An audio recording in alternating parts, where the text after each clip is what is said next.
I have a feeling that my entire life has led me to this. My entire life I weighed over 300 pounds and I had a gastric bypass and then had to really deal with what food was and what good food could do for you.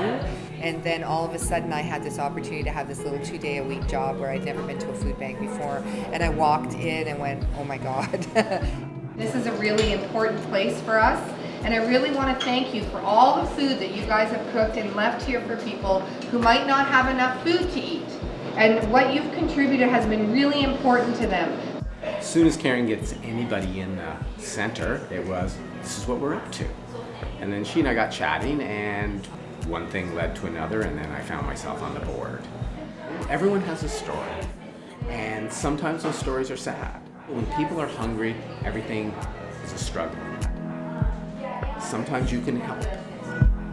I went to visit the center and I really liked Karen's energy and the things that she was trying to do. Poverty creates isolation. When you live in poverty, you're often living alone in a rooming house. So I think coming to this space makes them feel welcome and that there are people who care for them in the community. I just started cooking workshops and I started trying to explain to people why we should be trying that. And I had no idea it was going to work and I had absolutely no idea if it had been done before. Food is so much more than just nutrition. It is this thing that binds us together. There are so many people in this community who live in need, who don't have enough to eat.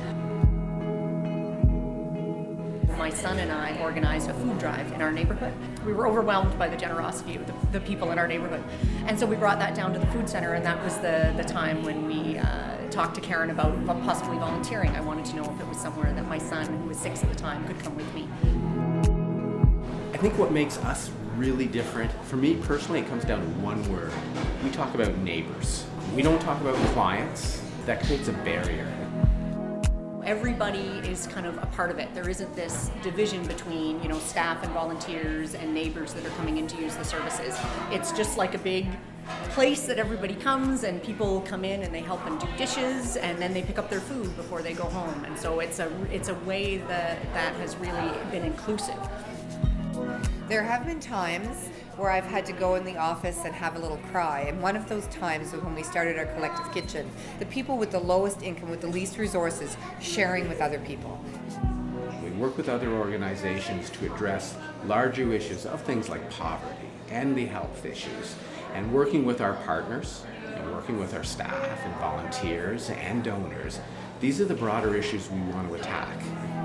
This place, the Parkdale Food Centre, the way it is now, the reincarnation, gives people hope. It's about all of us together creating a special place where we all feel valued and welcome. Come visit us, see what we do. It's so important to feed people and to make sure that they're cared for and they're well and they're healthy. Parkdale Food Centre has come a really long way in the last 3 years, but we know there's a lot more to do, and we're up for the challenge, and we're going to make incredible changes together that are going to really affect the way that people are able to live in this community.